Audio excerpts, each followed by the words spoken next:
Welcome to episode 80 of the Loane Hockey Podcast. For today, we're going to be talking about standouts from yesterday's game between the Boston Bruins and the Washington Capitals preseason matchups. And Washington lost the game 4-2. Boston played a really good game. They were controlling play for a majority of the game, and were able to manage the score really well throughout the whole game. And that really allowed them to be settled in and be able to have a sense of comfort in terms of how they were able to manage the game. So first, we're going to start with Washington. Andrew Crystal, one of the rookies and one of the youngest players, recent draft pick, and he's a guy who stood out in terms of his movement inside the offensive zone, small area play, and ability to handle pucks in a variety of scenarios inside the O zone. And he was a standout.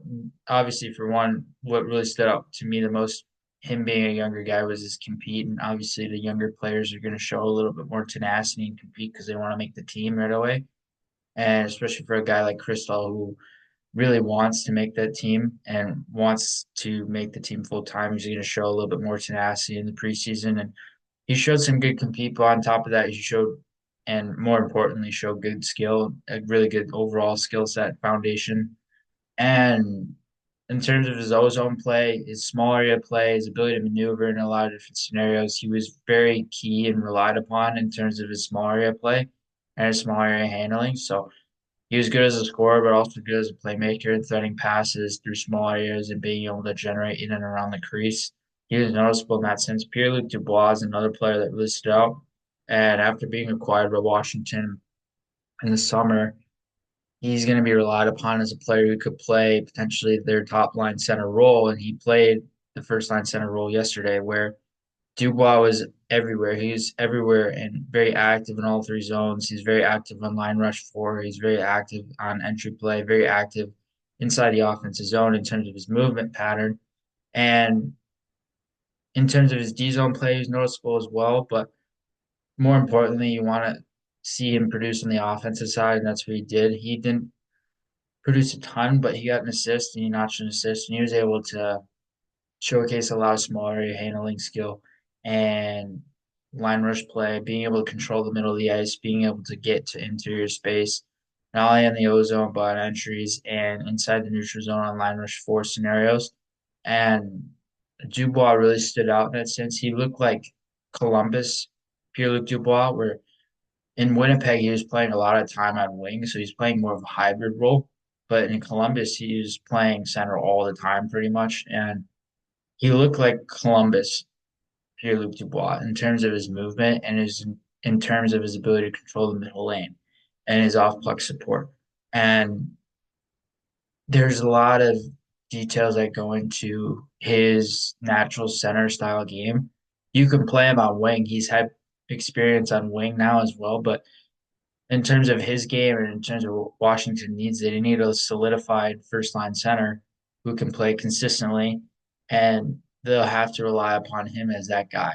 And they'll want him as that guy because then you can have a 1-2 punch of Pierre-Luc Dubois and then Dylan Strome, and that could work out really nicely for Washington if things go to plan with Dubois and how he's able to produce. He could be and he could eclipse, very well eclipse 70, 80 points as a centerman because he's a natural center. He plays the position really well. He's played the position and a natural way since junior. So coming out of junior to pro to Columbus, he was more relied upon as a center. And then in Winnipeg, it started to get a little bit shaky where he was still playing center, but a little bit more on wing. And ever since that point in LA, it didn't really work out where he was playing both positions, but it didn't really work out either way. And so now he's going to have to try to find his game again, ideally as a natural center. And that's where he wanted to be. So another guy that stood out. Connor McMichael is really good, shows tenacity and above average skill for an NHL player, but he was really good. He was sound in the ozone as well, very active. And Ivan Miroshnichenko and Hendrix Lapierre, they were both very noticeable. Lapierre, again, another player who got some games in last year, actually had some time playing on the first line as their first line center. And that's really interesting when talking about Lapierre. He's a natural playmaker. He has a natural ability to defer to teammates. He's really quality as a passer. So his distribution ability is what really sets him apart compared to other centers. Miroshnichenko, he's slightly the opposite because he's a winger and he's a goal scorer. He has a shot first mentality. He will rely more upon a shot, and if he has the chance to shoot, he's going to shoot. He's going to take that chance to shoot whenever he can inside the ozone, and he can shoot from anywhere because he has a really good velocity on his release. Showcased some good shots yesterday, had a couple of shots, and showed power, velocity, and also skill in terms of how he's able to find lanes within his shots as well. And one other player that actually really stood out, I've watched him multiple times now, and he's really stood out. Hardy Haman Akhtel. I don't know if I said that right, but he's a left shot defenseman, 6'3". He played a handful of games at Washington last year, but played the majority of the season with Hershey in the AHL. And he's not a super offensive minded defenseman, but he plays foundational defensive game and has foundational defensive habits that really allow him to be a play driver in certain situations. And he's not going to be a true play driver offensively by any means, but in terms of his shutdown play, how he's able to defend skating forwards, how he's able to use his feet, his coordination, his hands, his stick skill, and he's more reliant on body position than physicality to close plays. So he has a lot of different elements that can allow him to control play in that sense and control play a little bit more efficiently. And defensively, in terms of his line rush against play, transition defense game, I thought that was really noticeable. He showed some flair in terms of being able to keep guys outside the dots and on the perimeter of the ice in terms of being able to defend that way. And it was very noticeable. And then on Boston's side, Justin Brazeau was good, played a depth role, but at the same time, he was really good. He played a really good checking game, really good forechecking details, really good stick work on his forecheck, and he was really good at cutting guys off and being able to kill plays on certain sequences and being able to pin guys to the boards. And Tyler Johnson, who's on a tryout there in Boston, he played a hybrid yesterday of center and wing, and he could play both, especially later in his career. He's played a little bit more of both now. And early on in his career at Tampa, he's playing more of that center role when they had the triplets line of Palat and then Kucherov and then Johnson there, which was around a decade ago. And there were a lot of noticeable habits within his game.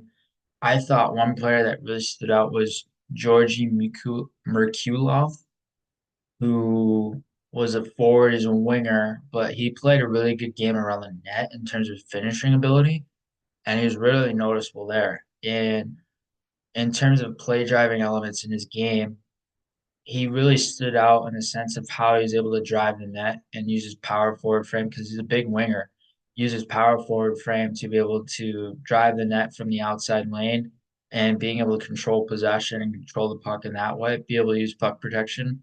And yeah, another big thing was that puck protection and that element to be able to control possession in that sense. And he was really good at being able to hold off defenders, hold off contact, and really use his feet to leverage not only his center of gravity, but also where he wanted to go. And he really stood out in that sense. There were some other standouts. Jonas Corposalo actually looked really good in net, and that was one of the bigger standouts in terms of goalies. And he looked really good playing his hybrid style. He looked really good on his glove side.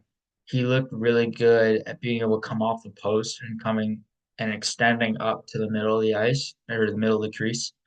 And his push offs laterally were really sound. I thought he really showcased a lot of different speed in his lateral agility and speed in terms of how he's able to move around the crease.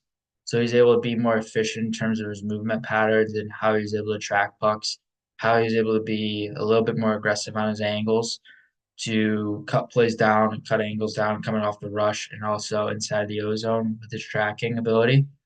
And Corpusala showed good ability on his outside edges. You have to be a good skater if you're a goalie. That's a non-negotiable. So his outside edges and his push-offs and his coordination that he has really allows him to be effective in the crease. And Matthew Poitras was one of the other guys that stood out, and this is obviously his second season now, and playing the center role. Again, another player who can play a bit of a hybrid of center and wing. And then with Poitras, he was good as a two-way player. He was good in terms of defensive details and habits and his checking game inside the defensive zone. So him being able to do that, him being able to check effectively allowed him to control space and be able to manage space effectively. And he was very controlled in terms of his defensive play.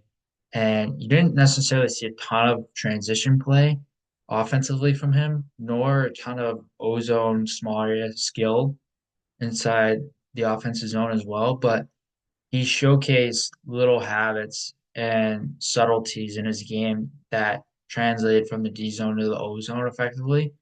And there were situations where he was very effective at being able to use his shot in his hands. So those are some standouts from yesterday's matchup and many more to come.